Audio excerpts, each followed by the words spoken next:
Hello investor, इस video में आपका स्वागत है। ये बहुत जोरदार वीडियो है।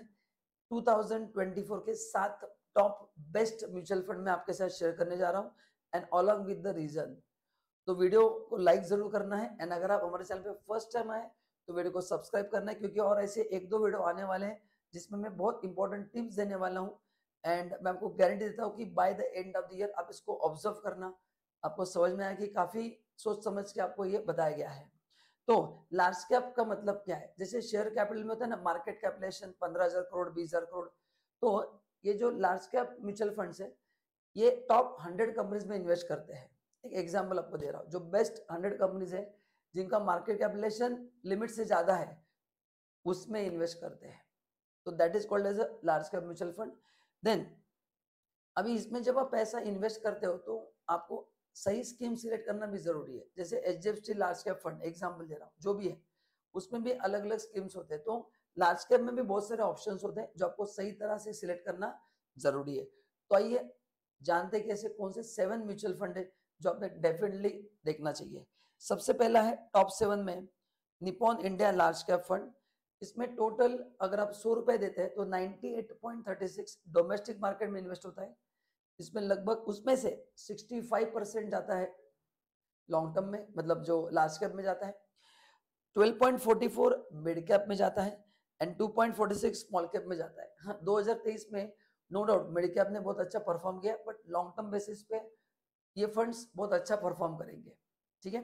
देन सेकंड इसका रीजन जो है वो है ये सुटेबल किन के लिए। अगर आपका period of horizon 3 to 4 years है तो ये आपके लिए बेस्ट है, क्योंकि 2023 में शॉर्ट टर्म एंड इसमें मतलब जो रैली थी वो mid cap and small cap की रैली ज्यादा थी। लार्ज कैप ने इतना अच्छा नहीं किया, इसलिए मैंने कहा कि अगर आप 3 से 4 साल तक उसको होल्ड कर सकते हैं तो ये आपके लिए बेस्ट है। अब इसमें जो एक्सपेंस रेशियो, जो मैंने एक वीडियो बनाया था फंड मैनेजमेंट चार्जेस, क्योंकि अल्टीमेटली कंपनी उनका खर्चा कहाँ से निकालेगी, तो अराउंड 1.68% ये फंड मैनेजमेंट चार्जेस है जो आपसे कट होंगे। मतलब उतना आपका इन्वेस्ट नहीं होगा पैसा। एंड इसका क्रिसिल का जो रेटिंग है ये 5 स्टार रेटिंग है। तो इन 4 पैरामीटर पे मैं आपको बता रहा हूँ कि this is the one of the best large cap mutual fund and even you can do your own research. ठीक है, ये मेरा ऑब्जर्वेशन है, आप आपका रिसर्च कीजिए एंड आपके हिसाब से जो आपको बेस्ट लगते हैं जरूर इन्वेस्ट कीजिए। तो सेकंड जो है वो एचडीएफसी टॉप 100 फंड। इसमें अराउंड 97% इक्विटी मार्केट में इन्वेस्ट होता है और इसका जो ये है 78% लगभग ये लार्ज कैप में इन्वेस्ट होता है, मैंने यहाँ पे दिया है। एंड बाकी small cap and mid cap आप उसमें समझ सकते हैं 6.44% मिड कैप में इन्वेस्ट होता है। तो इसमें mid cap and large cap दो ही ऑप्शन है। ठीक है, इसमें स्मॉल कैप में इन्वेस्टमेंट नहीं है। देन ये सुटेबल किन के लिए, अगेन 3 to 4 ईयर्स अगर आप होल्ड कर सकते हैं। सी ध्यान में रखना, आप लॉन्ग टर्म शेयर्स लो, म्यूचुअल फंड लो, लार्ज कैप में आप जब इन्वेस्ट करते हैं ना, आपका पीरियड 3 से 4 साल होना जरूरी है। 1-2 साल में देयर इज नो गारंटी कि कितना बेटर रिटर्न्स देंगे, but 3 to 4 years extraordinary returns, unbelievable returns. Expense ratio 1.66% है, तो उतना आपका पैसा मतलब उतना आपका इन्वेस्ट नहीं होगा। एंड क्रिसिल रेटिंग भी उसका 5 स्टार है। तो ये दूसरा है। अभी आगे बढ़ते तीसरा है SBI blue chip fund. Blue chip company मतलब टॉप बेस्ट कंपनीज। इसमें जो इन्वेस्टमेंट है टोटल 95.93% ये डोमेस्टिक मार्केट में इन्वेस्ट करता है, जिसमें 66.31 लार्ज कैप का है, 7.77 मिड कैप, 1.74 स्मॉल कैप में इन्वेस्टमेंट है, 0.12% डेट में है एंड 0.12% सरकारी सुरक्षा में इन्वेस्ट किया है। तो इसमें डेट का भी थोड़ा एक्सपोजर दिया है ताकि आपका रिस्क कम होगा, बट काफी निग्लिजिबल है वो 0.12 ज्यादा ये नहीं, मतलब 1% से भी कम है। तो इसमें भी 66% पैसा आपका कहाँ पे इन्वेस्ट हुआ है, कैपिटल मार्केट में, मतलब लार्ज कैप में इन्वेस्ट हुआ है, मिड कैप में कम हुआ है। नेक्स्ट जो है, अच्छा ये suitable again 3 to 4 years. Expense ratio इसका काफी कम है, 1.54% है। इसका रेटिंग 4 है क्रिसिल का, पहले जो बताया उसका 5 है, तो ये हो गए 3 ना। आता है चौथा फंड, चौथा है जेम लार्ज कैप फंड। इसमें भी अराउंड 95.3% इन्वेस्ट होता है डोमेस्टिक मार्केट में, उसमें 67.36 लार्ज कैप में है, 10.44 मिड कैप में है एंड 3.33 स्मॉल कैप में। तो again mid cap small cap का प्रोपोर्शन कम है, क्योंकि ऑब्वियसली मैं आपको लार्ज कैप म्यूचुअल फंड नहीं बता रहा हूँ। फिर भी ये लोग इन्वेस्ट करते हैं ताकि मार्केट का बेनिफिट मिले।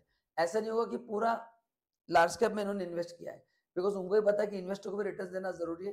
तो मिड कैप स्मॉल कैप जैसे परफॉर्म करेंगे, जैसे 2023 में हुआ था, तो इसमें भी आपको रिटर्न आएंगे, बट प्रोपोर्शन थोड़ा कम है। तो आप इन्वेस्ट करते समय ऐसा लेना है जिसमें इसमें भी अच्छा एक्सपोजर मिले। 1-2% से अच्छे कि 10-15% होगा, तो उसमें जो फायदा होता है उसमें भी अपना एनएवी बढ़ जाता है। तो ये तीनों में इन्वेस्ट किया, बट ज्यादा तो लार्ज कैप में ही, क्योंकि नाम ही लार्ज कैप है। Suitable 3 to 4 years, expense ratio ज्यादा है 2.5% है। अपन ये कभी देखते नहीं है, तो ये एक्सपेंस रेशियो हमेशा चेक करने का कितना है। मतलब आपने 100 रुपया दिया तो 2.5% वो इन्वेस्ट नहीं होगा, आपके यूनिट्स कम किए जाते हैं, आपसे लिया नहीं जाता है, उतने प्रोपोर्शन यूनिट्स कम हो जाते हैं जितना उनका खर्चा है। क्रिसिल रेटिंग 4 स्टार है। Next, Edelweiss large cap fund, this is also one of the best fund. इसमें 98.09% इक्विटी में इन्वेस्ट किया गया, जिसमें लार्ज कैप में 69.44 है। तो आफ्टर एचडीएफसी ये ज्यादा इन्वेस्ट कर रहा है। 13.89 मिड कैप में है, मतलब इसमें भी अच्छा एक्सपोजर है। एंड स्मॉल कैप में ओनली 0.52% है। देन डेट फंड में 0.58 है, एंड सरकारी सुरक्षा में है 0.58, मतलब गवर्नमेंट के इसमें 0.58 है। तो ये भी अच्छा फंड है जहाँ पे काफी अच्छा एक्सपोजर है। लेकिन अगेन सुटेबल, मैं जितने भी आपको लार्ज कैप बता रहा हूँ 3 to 4 years, अगर आपको 1 या 2 साल के रिटर्न चाहिए तो आप इसमें इन्वेस्ट नहीं करना है, आप स्मॉल कैप मिड कैप में जाइए। एक्सपेंस जो थोड़ा ज्यादा है 2.35% है, एंड इसका जो रेटिंग है अगेन इट्स 4 स्टार। कितना है? 4 स्टार। चलिए नेक्स्ट है ICICI prudential blue chip fund. इसमें 91.39 डोमेस्टिक मार्केट में इन्वेस्ट किया है, जिसमें लार्ज कैप में 81% है। तो गाइस लॉन्ग टर्म में ये बहुत ज्यादा ग्रो करेगा, क्योंकि मैक्सिमम सबसे हाईएस्ट एक्सपोजर जो मैंने डिस्कस किया, हाईएस्ट इक्विटी में इसका एक्सपोजर है। मिड कैप स्मॉल कैप में काफी कम है, डेट में 0.47 एंड सरकारी सुरक्षा में 0.46, मतलब 1% डेट में आप मान सकते हैं। ठीक है, 3 से 4 साल एक्सपेंस रेशियो काफी कम है 1.56। इसका रेटिंग अभी रैंक नहीं हुआ है, तो जब भी आएगा आपको मतलब आगे जैसे आएगा आपको मैं अपडेट कर दूंगा। And one of the last is bank of India blue chip fund. इसमें 96.87% टोटल इन्वेस्ट हो रहा है शेयर मार्केट में, जिसमें लार्ज कैप में है 61.43, मिड कैप 10.45, 1.81 स्मॉल कैप है, एंड बाकी सरकारी निवेश डेट में 0.3 है। इसका एक्सपेंडिचर 2.5 है, एंड ये भी रैंक्ड नहीं क्रिसिल में। तो गाइज ये थे top 7 large cap mutual fund. Again बता रहा हूँ, इसमें आपको खुद का रिसर्च करना है, एंड मिनिमम होराइजन 3 to 4, जितना ज्यादा होराइजन है आप इन्वेस्ट कीजिए। 1-2 साल के लिए दीज आर नॉट एडवाइजेबल। उसके लिए अगले वीडियो में आपके पास अलग वीडियो लेके आऊंगा, जिसमें वो भी बताऊंगा कि जिनको शॉर्ट टर्म इन्वेस्ट करना है कौन से म्यूचुअल फंड अच्छे हैं। तो वीडियो अच्छा लगा तो लाइक जरूर करना, एंड आपने ऐसे कौन से लार्ज कैप में इन्वेस्ट किया है वो कमेंट में जरूर बताना। Thank you so much, bye bye, and हमारे चैनल भी सब्सक्राइब करना। Thank you.